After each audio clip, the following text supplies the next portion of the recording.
السلام علیکم ورحمۃ اللہ وبرکاتہ۔ نحمده ونصلی ونسلم علی رسولہ الکریم، اما بعد فاعوذ باللہ من الشیطان الرجیم، بسم اللہ الرحمن الرحیم۔ وَلِتُكْمِلُوا الْعِدَّةَ وَلِتُكَبِّرُوا اللَّهَ عَلَى مَا هَدَاكُمْ وَلَعَلَّكُمْ تَشْكُرُونَ صدق اللہ العظیم۔ ان اللہ وملائکتہ یصلون علی النبی یا ایھا الذین آمنوا صلوا علیہ وسلموا تسلیما۔ اللہم صل وسلم علی سیدنا محمد نور الانوار وسر الاسرار وسید الابرار وعطرتہ بعدد کل معلوم لک۔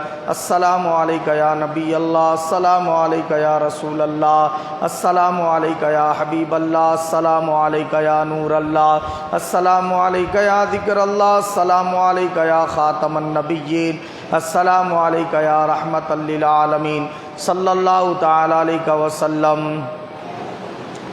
نہ دولت سے، نہ شہرت سے، نہ گھر آباد کرنے سے، نہ دولت سے، نہ شہرت سے، نہ گھر آباد کرنے سے تسلی دل کو ملتی ہے خدا کو یاد کرنے سے۔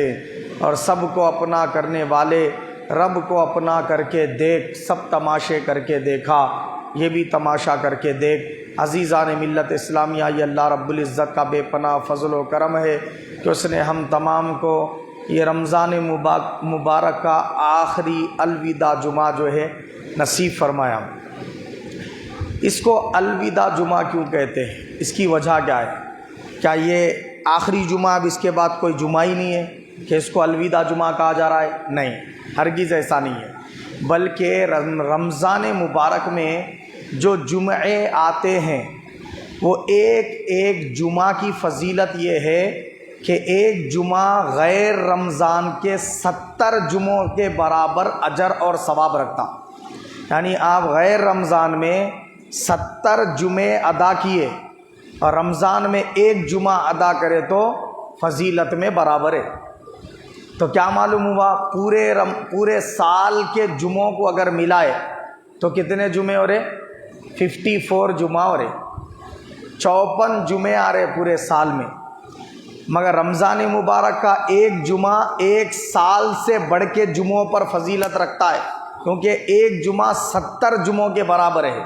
اور حدیث پاک میں اللہ کے حبیب نے فرمایا، رمضان مبارک کا جب دن آتا ہے اور اس کی جو شب آتی ہے تو شب میں بھی اور دن میں بھی اللہ رب العزت ہر ایک گھنٹے میں 10 لاکھ گنہگاروں کی مغفرت فرما دیتا ہے۔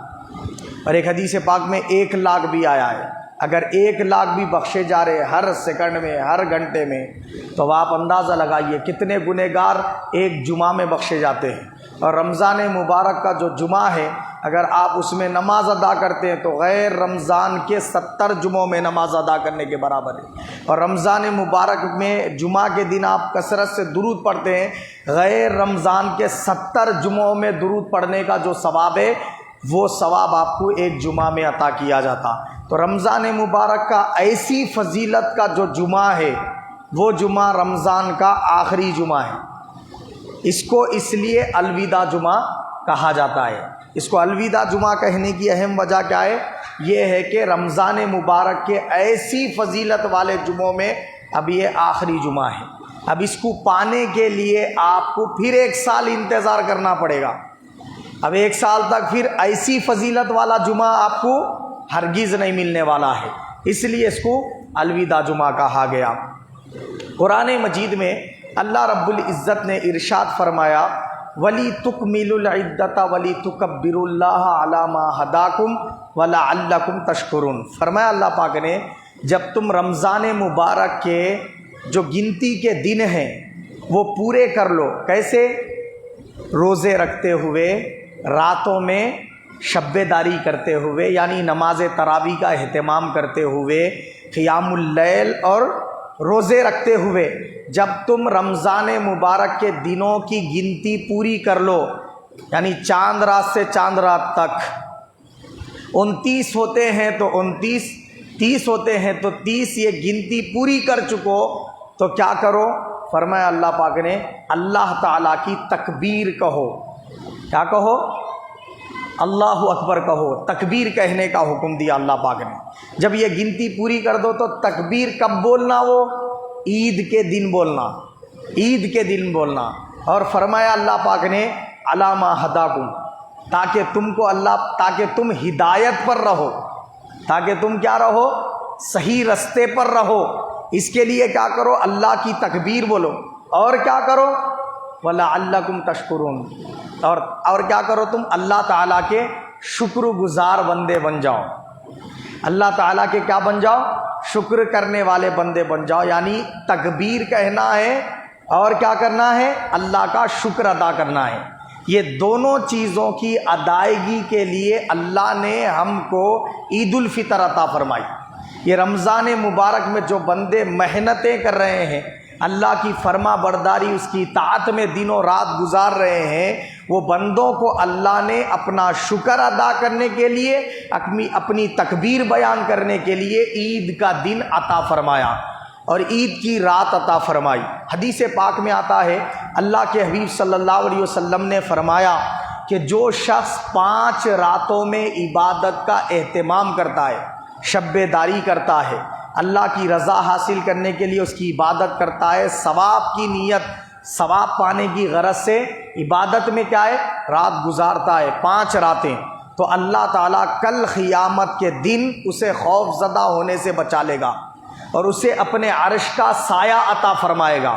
تو وہ 5 راتیں کون سی ہے؟ ایک تو ہے نصف شعبان کی رات، یعنی جسے ہم شب برات کہتے ہیں، دوسری ہے رجب کی پہلی رات، اور تیسری ہے رجب کے مہینے کی پہلی تاریخ کی رات، پہلی رات، اور تیسری ہے شب قدر، شب قدر کی رات، اور چوتھی ہے عید الفطر کی رات، اور 5ویں ہے عید الاضحیٰ کی رات۔ یہ 5 راتوں میں جو بندہ عبادت میں اپنا وقت گزارتا ہے، اور ایک حدیث پاک میں آیا وہ 5 راتوں میں سے ایک رات پہلی رجب کی نہیں بلکہ جمعہ کی رات ہے۔ کونسی رات ہے؟ جمعہ کی رات۔ تو جمعہ کا دن بعد میں آتا، رات پہلے آتی، تو جمعرات کے دن جو آنے والی رات ہے وہ اسلام کے اعتبار سے جمعہ کی رات ہے۔ رات اسلام میں پہلے ہے، دن بعد میں ہے، تو رات گزر گئی، اب شب جمعہ گزر گئی، اب یہ دن ہے، یہ جمعہ کا کیا ہے؟ دن ہے۔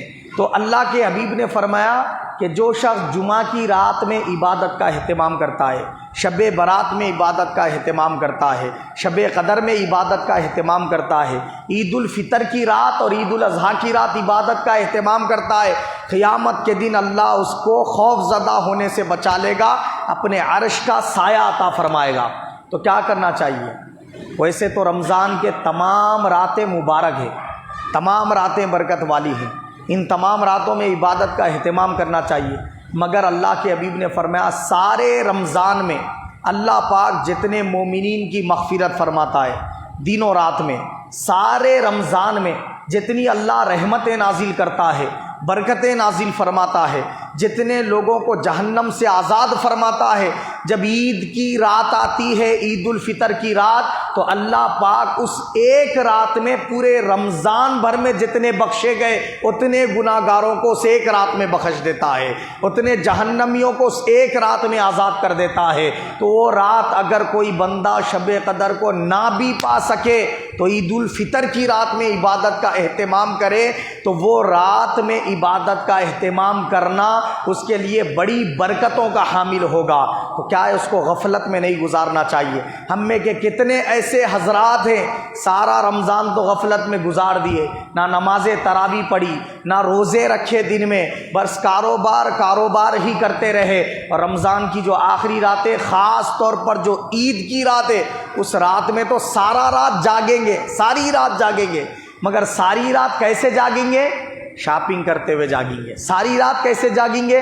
سڑکوں پہ گھومنے کے لیے جو ہے نا، راستوں پہ بیٹھ کر کے آئے وقت ضائع کریں گے، دوستوں میں گپ شپ کرنے میں جو ہے وقت کو ضائع کریں گے، لیکن اللہ کی عبادت کرنا ان کو گوارا نہیں ہے، اللہ کا ذکر کرنا ان کو گوارا نہیں ہے۔ عید کی رات اور عید کا دن کس لیے دیا گیا؟ تاکہ ہم رمضان مبارک میں جو کچھ عبادات کیے ہیں اس کا ثواب اور اس کی فضیلت اور اس کا اجر اور اس کا انعام اللہ کے در سے پا سکیں۔ دیکھیے آپ حضرت سیدنا عمر فاروق رضی اللہ تعالیٰ عنہ اور دیگر صحابہ کرام کا معمول کیا تھا؟ وہ رمضان مبارک میں تو عبادت خدا کرتے ہی تھے، مگر جب رات آتی اور دن آتا تو اس قدر روتے گریا وہ زاری کرتے کہ مولا ہمارے رمضان بھر کی محنتوں کو قبول فرما لے، کہ آپ کی داڑھی مبارک بھیگ جاتی، آپ کا سینے مبارک بھیگ جاتا، اتنے آنسو آپ بہاتے اللہ کے حضور۔ لوگوں نے پوچھا کہ حضرت آج تو عید کا دن ہے، کسی کا انتقال بھی نہیں ہوا، آپ اتنا کثرت سے رونے کی وجہ کیا ہے؟ آپ نے فرمایا آج کا دن عید کا دن بھی ہے، وعید کا دن بھی ہے۔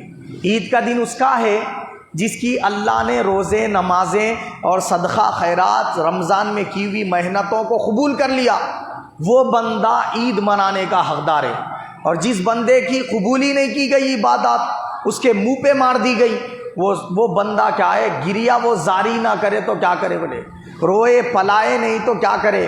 وہ دن تو اس کے عید کا نہیں بلکہ وعید کا دن ہے۔ اب دیکھیے آپ کیا فرما رہے ہیں صحابہ اکرام۔ تو معلوم یہ ہوا کہ عید کی رات میں بھی عبادات کا اہتمام کرنا چاہیے آپ کی طاقت کے اعتبار سے۔ کم از کم اتنا تو کرنا چاہیے کہ عید کی عشاء کی نماز جماعت سے پڑھ لیں اور عید کی فجر کی نماز جماعت کے ساتھ پڑھ لیں۔ تو حدیث پاک میں ہے جو بندہ فجر اور عشاء جماعت کے ساتھ ادا کرتا ہے اس کو اللہ رات بھر عبادت کرنے کا ثواب عطا فرماتا۔ جو بندہ دن میں 3 نمازوں کا با جماعت اہتمام کرتا ہے اس کو دن بھر اللہ کی عبادت کرنے کا ثواب عطا فرمایا جاتا ہے۔ گویا جو بندہ 5 نمازیں با جماعت وقت پر ادا کر رہا ہے وہ بندہ تمام کاموں کو انجام دیتے ہوئے بھی 24 گھنٹے عبادت خدا کا ثواب پا لیتا ہے۔ اتنی بڑی فضیلت ہے۔ کیا ہم 5 نمازیں جو ہے نہیں پڑھ سکتے پابندی کے ساتھ؟ الگ سے ذکر نہیں بھی کر رہے ہیں، الگ سے تلاوت قرآن نہیں بھی کر رہے ہیں، الگ سے درود شریف کا اہتمام نہیں کر رہے ہیں، تو کم از کم اتنا تو کر سکتے ہیں کہ عشاء اور فجر اور دن کے 3 نمازوں کو ہم پابندی کے ساتھ وقت پر ادا کریں۔ رمضان مبارک میں بغیر کسی تبلیغ کے، بغیر کسی کو نماز کی دعوت دیے کہ بندہ خود بخود مسجد کی طرف چل کر آتا ہے، کیونکہ شیاطین قید ہوتے ہیں۔ عید کی رات آ جاتی ہے تو شیاطین آزاد کر دیے جاتے ہیں، اب ہم کو پھر شیاطین کے جھرمٹ میں رہنا پڑتا ہے، تو اس وجہ سے ہمارے لیے عبادات کرنا مشکل ہو جاتا ہے۔ مگر خوش نصیب ہے وہ بندے جو رمضان میں عبادات کا اہتمام کیے، تو اللہ پاک نے فرمایا ہم ان کو تقویٰ عطا فرما دیتے ہیں۔ تقویٰ جب بندے کو مل جاتا ہے تو جس طرح رمضان میں عبادات کا اہتمام کیا، بعد رمضان کے بھی اس کو عبادات خدا کرنے کی توفیق عطا ہو جاتی ہے۔ تو خوش نصیب ہے وہ بندے جن کو رمضان کے ساتھ ساتھ یہ تقوی کی کیا ہے؟ فضیلت حاصل ہو گئی کہ رمضان مبارک عبادتوں میں گزارے اور اس کے بعد ہمیشہ کے لیے نمازی بن گئے، ہمیشہ کے لیے صدقہ خیرات کرنے والے بن گئے، اور تعدم حیات کیا ہے؟ نمازوں کے پابند بن گئے۔ وہ بڑے خوش نصیب بندے ہیں۔ حدیث پاک میں جو بندہ ایسا ہو جاتا ہے کہ رمضان میں جس طرح عبادات کا اہتمام کیا، پوری عمر اس کے بعد اسی طرح عبادات کا اہتمام کرتا رہتا ہے، تو اللہ پاک وہ بندے کے تمام صغیرہ کبیرہ ہر گناہ کو معاف فرما دیتا ہے، اور اس کی مغفرت فرما دے کر وہ بندے کے گناہوں کو نیکیوں سے تبدیل فرما دیتا ہے۔ یہ سب فضائل جو ہے اللہ کے حبیب صلی اللہ علیہ وسلم نے بیان فرمائے۔ تو عید کے دن تکبیر ہم کس طرح پڑھیں؟ تو بتایا گیا، علماء اکرام نے فرمایا کہ جب آپ اپنے گھر سے بڑی شہر کی مساجد کی طرف عید کی نماز پڑھنے کے لیے جا رہے تو بالکل جا سکتے ہیں۔ عید گاہوں میں جا رہے ہیں وہ تو افضل ہی ہے، عیدگاہ میں جا کر آپ نماز پڑھیں۔ تو پیدل جانا یہ رسول پاک صلی اللہ علیہ وسلم کی سنت ہے۔ اگر عیدگاہ جہاں جا رہے آپ بہت دور ہے، اس وجہ سے آپ گاڑی پہ جا رہے ہیں تو بھی کوئی حرج نہیں ہے، مگر جاتے وقت دنیاوی باتیں، ایل فیل، گالی گلوچ، جھوٹ، غیبت، چغلی یہ کرنے کے بجائے اللہ کے حبیب نے فرمایا کہ اللہ کے ارشاد پہ عمل کرو، تکبیر کہتے ہوئے نکلو۔ کیسے؟ اللہ اکبر لا الہ الا اللہ واللہ اکبر، اللہ اکبر وللہ الحمد۔ اس کو اتنی بلند آواز سے پڑھنا کہ آپ کا پڑھنا آپ کو سنے آتے رہنا۔ اس طریقے سے کیا ہے؟ آپ پیدل چلنا زیادہ فضیلت رکھتا، اور اگر گاڑی پہ جانا چاہ رہے تو گاڑی پہ بھی جا سکتے، کوئی حرج نہیں ہے، مگر دونوں طریقے سے جانے پر آپ جاتے وقت یہی پڑھتے جائیں گے، اللہ اکبر لا الہ الا اللہ واللہ اکبر وللہ الحمد۔ جب پہنچ گئے مسجد یا عیدگاہ میں، وہاں پر کیا کریں گے؟ امام صاحب کے ساتھ نماز ادا کریں گے، دعا وغیرہ کا اہتمام ہوگا، خطبات سنیں گے، اور اس کے بعد مسجد سے یا عیدگاہ سے جب واپس لوٹنے لگیں گے تو راستہ بدل کے آنا حضور کی سنت ہے۔ کیا ہے؟ راستہ بدل کے آنا۔ تو آقا علیہ الصلوۃ والسلام کی سنت ہے، اگر ایک ہی راستہ ہے گھر تک آنے کا، دوسرا کوئی راستہ ہی نہیں ہے، تب تو مجبوری ہو گئی، آپ وہی راستے سے بھی آ سکتے۔ اگر دو راستے ہیں تو جاتے وقت ایک راستے سے جانا، آتے وقت ایک راستے سے آنا۔ آتے وقت بھی گھر پہنچنے تک یہی تکبیر پڑھیں گے، اللہ اکبر لا الہ الا اللہ واللہ اکبر وللہ الحمد۔ اب حدیث پاک میں حضور صلی اللہ علیہ وسلم نے فرمایا، جو شخص عید الفطر کو پائے تو وہ فجر کی نماز کو باجماعت پڑھ لے، اس کے بعد کیا کرے؟ غسل کرے، غسل کر کے کیا کرے؟ نیا لباس پہنے، یا لباسوں میں جو اچھا بہترین لباس ہے وہ پہن لے۔ پرانا لباس ہے تو پرانے لباس میں بھی جو اچھا ہے، اعلیٰ قسم کا ہے، وہ لباس کیا کرے؟ زیب تن کرے۔ دو سنتیں ہو گئی۔ تیسرا، وضو بنائے تو وضو میں مسواک کرے، یہ 3 باتیں ہو گئی۔ چوتھا، عطر لگائے۔ پانچواں، آنکھوں میں سرما لگائے۔ پھر جاتے وقت نماز کے لیے تکبیر کر جانے سے پہلے، نماز کے لیے جانے سے پہلے کچھ نہ کچھ کھا کر جائے۔ عید الفطر کے دن حضور کی سنت ہے۔ کچھ کھانے کا مطلب یہ نہیں ہے فل ٹکا کے پیٹ بھر کھا کے جانا بول کے، بعض لوگ یہی سمجھ رہے گھر میں ابھی پکا ہی نہیں، پکنے کے بعد پورا کھا کے دسترخوان سے جانا جبھی عید کی نماز پڑھ سکتے، ایسا نہیں ہے۔ کچھ تو بھی کھا کے جانا کا مطلب یہ ہے آپ کھجور بھی کھا کے جا سکتے، سمجھ گئے آپ؟ دودھ بھی پی کے چلے جا سکتے، آپ کوئی بھی کھانے پینے کی چیز جو آپ کو میسر آئے تھوڑی بھی کھا لے کے آپ عید کی نماز کے لیے جا سکتے۔ عید الاضحیٰ کی نماز کو جلدی پڑھنا یہ حضور کی سنت ہے، عید الفطر کی نماز تھوڑا سا تاخیر سے پڑھنا یہ رسول پاک صلی اللہ علیہ وسلم کی سنت ہے۔ اور اس کا ٹائم کیا ہے؟ وہی ہے جو چاشت کی نماز کا ٹائم ہے۔ چاشت کی نماز کا ٹائم جب ختم ہو جاتا، عید کی نماز جماعت سے پڑھنے کا ٹائم بھی ختم ہو جاتا۔ تو یہ کیا ہے معلوم ہے؟ سنتوں پہ عمل کرتے ہوئے بندہ نماز پڑھنے کے لیے گیا اور تکبیر کہتے ہوئے گیا، واپس نماز پڑھ کے جب آ رہا ہے راستہ بدل کے آ رہا ہے اور تکبیر کہتے ہوئے آ رہا ہے، تو یہ سنتوں پر عمل کرتے ہوئے جب بندہ عید ادا کرتا ہے تو اللہ کے حبیب نے فرمایا وہ بندے سے نماز پڑھ کے واپس ہوتے وقت راستے میں فرشتے مصافحہ کرتے ہیں اور کہتے ہیں مبارک ہو اے اللہ کے بندے، اللہ نے تجھے اپنے محبوب بندوں میں شامل کر لیا ہے۔ اور کیا کیا ہے؟ تیرے لیے اللہ نے انعام متعین فرمایا ہے، تیرے روزے قبول کر لیے گئے، نمازیں قبول کر لی گئے۔ اچھا، ایک خاص بات یہ، جن جن حضرات پر فطرہ واجب ہو گیا وہ عید کی نماز پڑھنے سے پہلے فطرہ دے دینا۔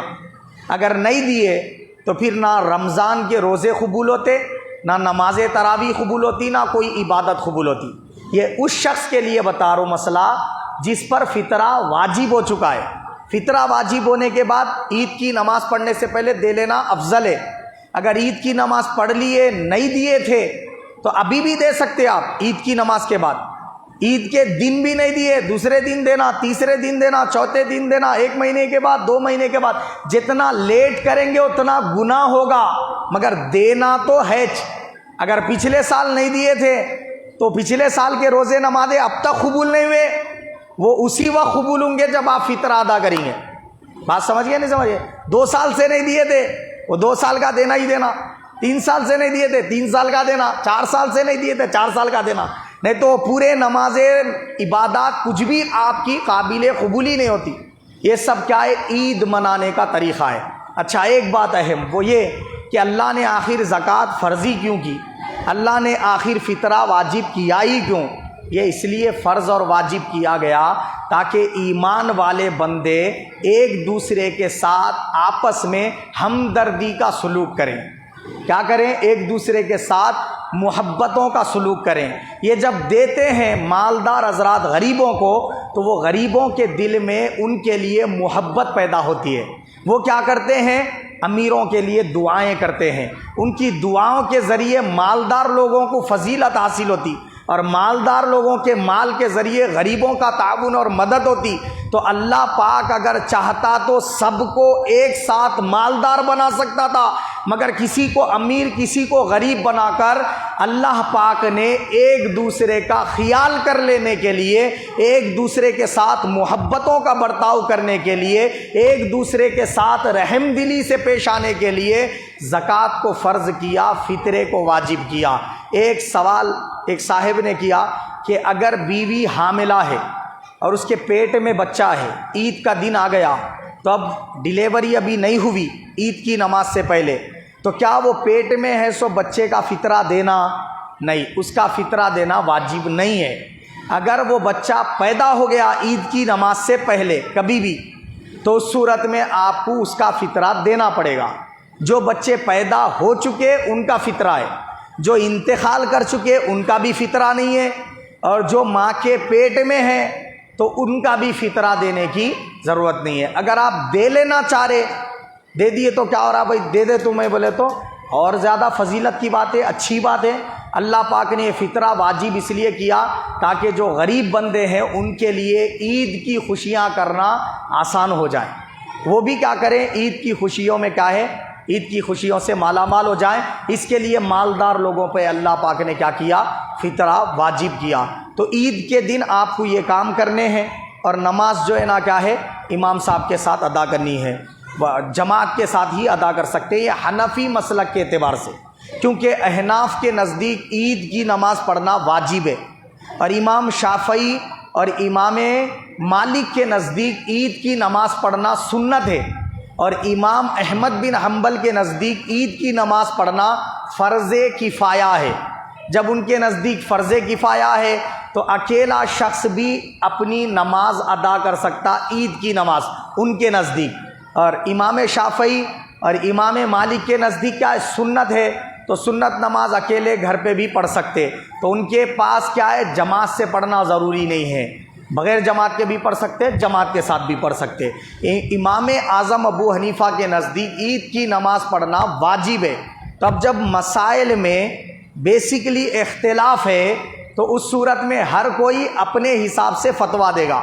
تو حنفی مسلک کے علماء کہتے ہیں بغیر جماعت کے عید کی نماز تنہا نہیں پڑھ سکتے، کیونکہ جماعت ہی کے ساتھ پڑھنا واجب ہے۔ جیسے جمعہ کی نماز اگر آپ جماعت کے ساتھ نہیں پڑھے تو کیا کرنا پڑتا آپ کو، ظہر کی نماز پڑھ لینا پڑتا۔ پورے شہر میں کہاں بھی جمعہ کی نماز نہیں ملی 2 رکعت، تو کیا پڑھنا پڑتا آپ کو، جمعہ کی نماز 2 رکعت فرض نہیں پڑھ سکتے، 4 رکعت ظہر کی فرض پڑھنا ہے۔ ایسے ہی اگر کسی بندے کو عید الفطر کی جو واجب نماز ہے احناف کے نزدیک عید کی نماز، وہ اگر با جماعت کہیں بھی نہ ملے، سو گیا تھا، غفلت ہو گئی، اب اٹھے تک جو ہے نا 12 بجے، اب کہیں پہ بھی نماز نہیں ہے، ملی چ نہیں اس کو، تب اس صورت میں کیا کرنا انہیں، علماء کرام فرمائے کہ اگر اس کو چاشت کا وقت باقی ہے، وہ دیکھ لینا کیلنڈر میں چاشت کا وقت ابھی کیا ہے 12:10 کچھ ہے، تو چاشت کا وقت ہے تو انہیں وضو بنا لے کے چاشت کی نماز ادا کر لے، 2 رکعت کر کے 4 رکعت پڑھ لے تو بہتر ہے، اگر 2 رکعت بھی چاشت کی نماز پڑھ لیا تو اس کے لیے کافی ہے۔ تو جماعت ہی کے ساتھ پڑھیں گے امام اعظم ابو حنیفہ کے نزدیک۔ اسی طرح عید کی نماز کے تکبیرات کے بارے میں بھی ان علماء کا اختلاف ہے۔ احناف کے نزدیک کیا ہے، 6 زائد تکبیرات کہی جائیں گی، پہلی رکعت میں 3، دوسری رکعت میں 3، یہ احناف کے نزدیک ہے۔ امام شافعی اور امام مالک کے امام شافعی کے نزدیک کیا ہے، 12 زائد تکبیرات سے نماز ادا کی جاتی، 7 تکبیرات پہلی رکعت میں، 5 تکبیرات دوسری رکعت میں، اور امام احمد بن حنبل امام مالک کے نزدیک 11 تکبیرات کے ساتھ کیا ہے، نماز ادا کی جاتی ہے۔ تو جو حنبلی مسلک کے انہوں وہ اعتبار سے نماز کا طریقہ بتاتے، جو شافعی ہے انہوں یہ نماز کا طریقہ ان کے حساب سے بتاتے، اور جو احناف ہیں وہ یہ حساب سے بتاتے 6 زائد تکبیرات کے ساتھ۔ تو جب کبھی آپ ویڈیو کلپ دیکھیں کسی بھی عالم دین کی، اگر وہ یہ کہہ رہے ہیں کہ اکیلے نماز پڑھ سکتے عید کی، بولے تو سمجھ جانا وہ حنفی مسلک کے نہیں ہوتے، یا تو شافعی ہے یا مالکی ہے یا پھر حنبلی ہے بول کے۔ اگر کوئی امام صاحب یہ بتا رہے کہ جو 12 زائد تکبیرات کے ساتھ پڑھنا نماز عید کی، بولے تو سمجھ جانا کون ہے انہوں، شافعی مسلک کے ہے بول کے۔ کوئی امام صاحب یہ بولے، کوئی تقریر میں مولانا یہ بتائے کہ جو ہے نا 11 زائد تکبیرات کے ساتھ عید کی نماز پڑھنا، سمجھ جانا یہ کون سے مولانا ہے، یا تو مالکی ہے یا پھر حنبلی ہے۔ احناف کے نزدیک صرف 6 زائد تکبیرات کے ساتھ عید کی نماز ادا کی جائے گی۔ ایک آخری بات عرض کر کے اپنی بات کو سمیٹ لوں گا، وہ کیا ہے؟ حدیث پاک میں ہے جو بندہ عید الفطر یا عید الاضحیٰ کو پائے تو عید کے دن کیا کرے، سبحان اللہ و بحمدہ، کیا بتایا ہمیں؟ ذرا زور سے بولیے بلند آواز، سبحان اللہ و بحمدہ، سبحان اللہ و بحمدہ 300 مرتبہ پڑھے، 300 مرتبہ، 300 مرتبہ پڑھ کے اپنے مرحومین جو انتقال کیے ان کو ایصال ثواب کرے کہ اے اللہ میں نے یہ جو تیری تسبیح اور حمد کی ہے اس کو قبول فرما، اس کا ثواب میرے فلاں فلاں مرحوم کو عطا فرما۔ اس طریقے سے آپ بول دیے کافی ہے۔ جب آپ بخش دیے تو اب کیا ہوں گا؟